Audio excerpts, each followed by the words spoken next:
Antitranspirant, 5 mythes erronés auxquels il faut arrêter de croire. Notez 4,4 à 7 votes avec les remarques sur la chaleur qui se font de plus en plus entendre sur votre lieu de travail ou dans votre entourage et le fait que tout le monde opte pour des tenues plus légères. On ne peut avoir aucun doute sur le fait que l'été approche à grands pas.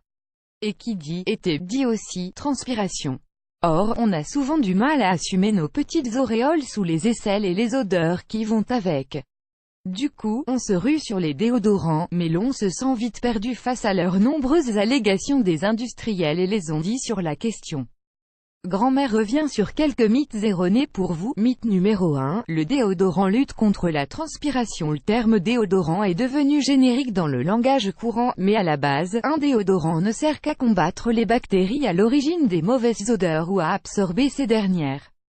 Il n'agit pas sur la production de sueur et l'humidité qui nous causent les petites taches humides sous nos aisselles et sur nos os préférés. Ça, c'est le rôle de l'antitranspirant. Mythe numéro 2, il ne faut pas bloquer la transpiration des aisselles. C'est un processus sain et normal qui permet une régulation thermique de l'organisme, mais bloquer la transpiration sur une petite surface comme les aisselles n'a pas un gros impact sur cette régulation qui a lieu sur tout le corps.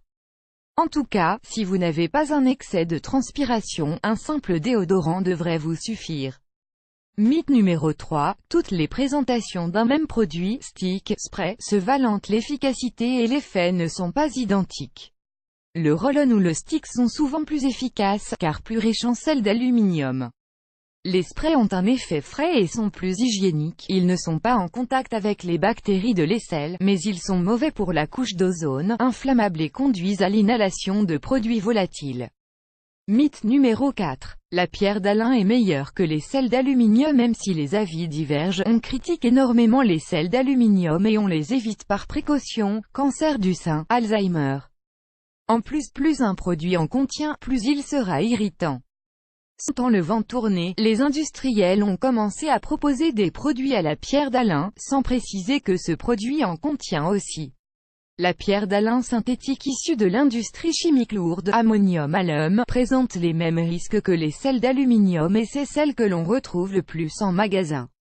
La version naturelle, potassium alum, est à base de potassium, la forme hydratée de l'aluminium, et elle ne pénètre pas la peau, elle est donc bien meilleure. Mythe numéro 5, tant qu'il n'y a pas de sel d'aluminium, on n'a rien à craindre. On a identifié l'ennemi numéro 1, mais il n'est pas seul. Les antitranspirants contiennent des phtalates et des parabènes, propylparabènes, cyclopentasiloxane, qui sont des perturbateurs endocriniens nocivoires.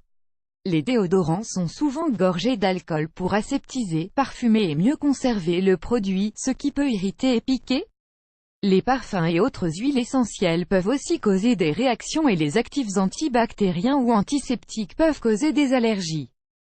Alors on fait quoi quand vous faites des achats parmi les produits antitranspirants sur Pharmasimple? Pharmasimple est une parapharmacie en ligne qui propose une large gamme de bons produits, ou même lors de vos emplettes en supermarché, privilégiez les produits certifiés bio, car même si la peau peut réagir à certains composants naturels, ils ne contiennent pas de sel d'aluminium ou d'ingrédients néfastes issus de la pétrochimie.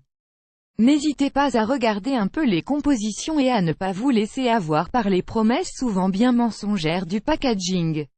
Enfin, pour lever tous les doutes, rien ne vaut une préparation faite maison avec des ingrédients choisis par vos soins. Source, UFC. Que choisir? Notre temps.